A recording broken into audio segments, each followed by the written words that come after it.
Pembangunan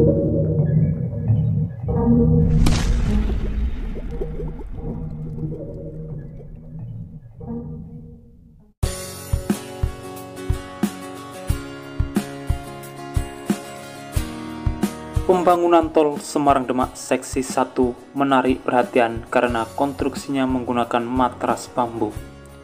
Sebanyak 10 juta batang bambu dibutuhkan dan didatangkan dari berbagai daerah. BPK Pembangunan Jalan Tol Semarang-Demak 2, Aditya Manurung mengatakan, bambu-bambu yang digunakan berasal dari Jawa Tengah, Jawa Barat, dan sebagian Jawa Timur. Untuk jenis bambunya yaitu bambu ampel, bambu balku, bambu wulung, dan bambu legi. Asal bambu antara lain dari Majalengka, Boyolali, Temanggung, dan daerah penghasil bambu lainnya. Selain untuk matras, bambu itu digunakan sebagai cerucuk bambu pada proses soil improvement. Satu batang bambu panjangnya sekitar 8 meter. Dan saat ini, untuk pemasangan matras bambunya sudah 85%, sedangkan pemasangan cerucuk bambunya 79%.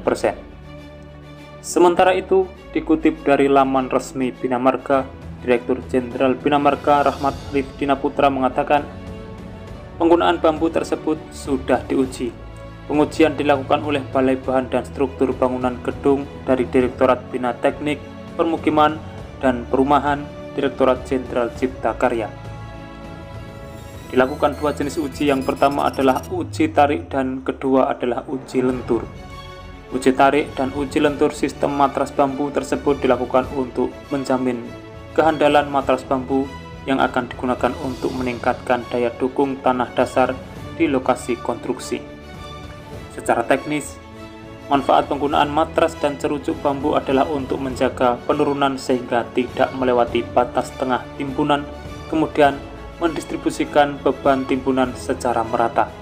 Selain itu, mengurangi perbedaan penurunan akibat perbedaan kekakuan.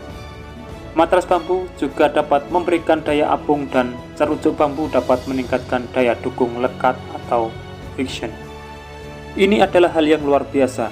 Seringkali orang ragu terkait dengan kekuatan bambu, tapi ini sudah dilakukan uji lentur, uji tekan, sehingga penggunaan matras bambu aman dilakukan untuk konstruksi ini.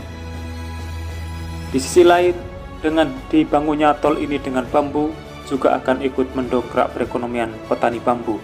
Karena yang biasanya petani bambu yang hanya sedikit bambu yang bisa dijual, dengan adanya tol Semarang-Demak ini, semua bambu bisa ditampung mengingat kebutuhan bambu yang sangat banyak. Dan bukan tidak mungkin pembangunan jalan tol dengan matras bambu ini bisa saja digunakan di ruas-ruas tol baru berikutnya. Jika begitu, maka kebutuhan bambu akan berkelanjutan. Tentunya, petani bambu juga akan terangkat perekonomiannya. Demikian informasi yang dapat saya sampaikan untuk saat ini, semoga bermanfaat. Dan yang sering bertanya mengenai kapan pembebasan lahan untuk bulan Januari 2025 ini, di bulan ini bisa dinyatakan belum ada informasi lanjutan. Dan nanti jika memang ada informasi lanjutan pasti akan kami bagikan.